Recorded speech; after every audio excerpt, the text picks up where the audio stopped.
श्री स्वामी समर्थ. जय जय स्वामी समर्थ. पहा, रोहिणीज किचनमध्ये आपलं स्वागत आहे. आज सकाळची देवपूजा वगैरे झालेली आहे.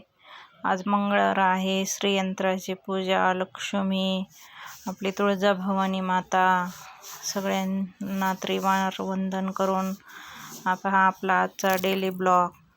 आज आपण मिक्स भाजी बनवत आहोत. पहा, इथं टोमॅटो, कांदा, शिमला मिरची, फ्लावर आणि टोमॅटो आणि शिमला मिरची मी 2 जागेवर कट केली, कारण आपल्याला 2 भाज्या बनवायच्या आहेत. त्याच्यामुळं वेगळं वेगळं कट केलेलं आहे. बटाटे वगैरे चिरून घेतले. पहा, इथं तेल आणि जिरे फोडणीमध्ये घातलेले आहेत. इथं आपण लसूण, कांदा, आलं असं घातलेलं आहे आणि ते परतायला टाकलेले. कांदा काही बारीक आहे आणि काही उभा आहे. थोडंसं आलं पण खिसून टाकलं, कारण त्याची पण चव थोडीशी टेस्ट वेगळी येते, त्याच्यामुळं ते पण टाकलेलं आहे. मोहरी टाकलेली फोडणीत. पहा, टोमॅटो आपल्याला त्याच्यामध्ये छान परतून घ्यायचा.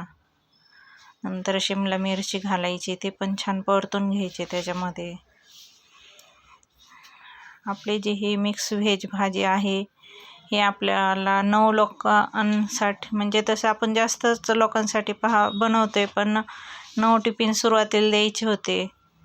त्या हिशोबाने आमचं चाललेलं आहे. पहा, धना पावडर घातलेली आहे, शिमला मिरची, काश्मीरी लाल मिरची, गरम मसाला, काळा मसाला असं मी ह्याच्यात घातलेलं आहे. आणि हे मसाले आपल्याला छानपैकी परतून घ्यायचे.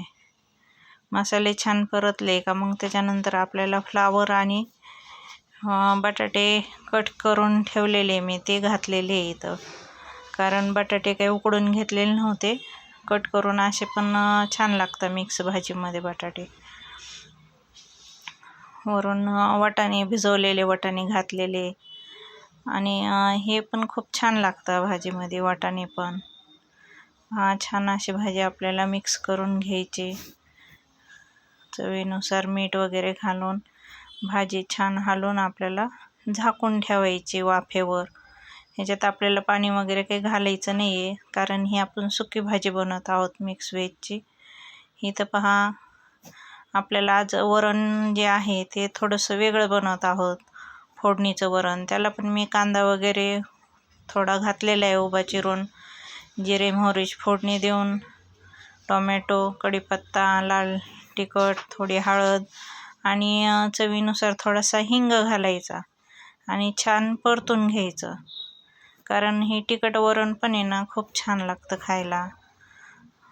पहा, मग त्याच्यामध्ये आपण हे फेटून घेतलेलं वरण जे आहे ते त्याच्यामध्ये घातलेलं आहे. वरणमध्ये मी थोडंसं हळद आणि तेल वगैरे घालून छान शिजवून घेतलं होतं. हे पहा, आपल्याला पत्ताकोबीमधून आलटी-पलटी करायचा, परत वाफ देऊन झाकून ठेवायचं.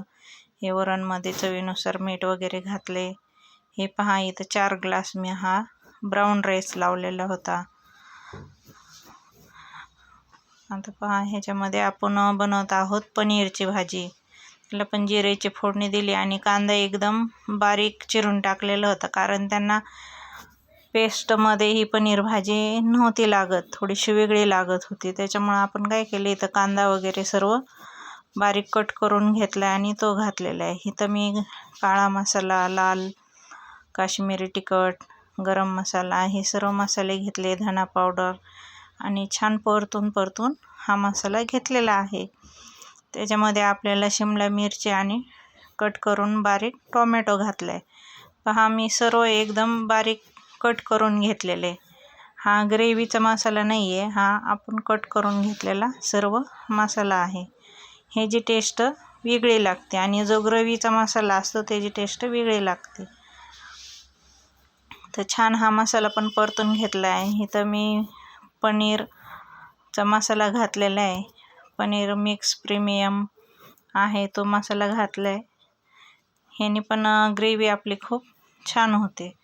ते पण छान परतून वगैरे घ्यायचं. नंतर मग मी ह्याच्यामध्ये वाटाणे घातले. पनीर वाटाणा त्यांना आज बनवलेला आहे. वाटाणे पण घालून छान आपण हे परतून वगैरे घ्यायचं. त्यानंतर आपण ह्याच्यामध्ये दही घालायचं.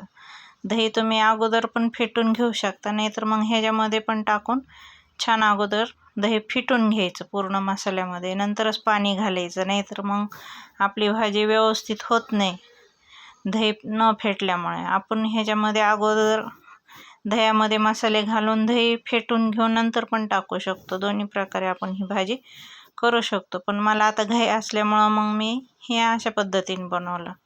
आणि जेवढं पाणी लागतं त्यानुसार पाणी वगैरे घालून हे छान आपली भाजी शिजून घेतली. चवीनुसार थोडंसं मीठ घातलं आणि हे पनीर आपली मस्त छान भाजी तयार आहे. आता या पनीर वगैरे कट करून घेऊन पनीरचे पीस तळून मग आपल्याला जेवढे पार्सल द्यायचे, हा इथं मी कणिक वगैरे मळून घेतलेली आहे, कारण खूप घाई चालू होती. पण त्याच्यामध्ये व्हिडिओ म्हणलं चला बनव. हे पनीर मी कट करून घेतलेले. आता हे पनीर तळून घ्यायचे थोडे आणि आपल्याला हे पनीरची भाजी पूर्ण पॅक करायची 9 टिफिनमध्ये. तर संध्याकाळची वेळ झालेली आहे. स्वामींना रसपुरींचा नैवेद्य बनवला होता. म्हणलं आज स्वामींना आंबा रस आणि पुऱ्या बनवल्या नैवेद्यासाठी. हा व्हिडिओ आवडल्यास लाईक, सबस्क्राईब करा, शेअर करा आणि तुम्ही कमेंटमध्ये सांगत जा तुम्हाला जे रेसिपी लागन ती मी तुम्हाला नक्कीच बनवून दाखवन. श्री स्वामी समर्थ.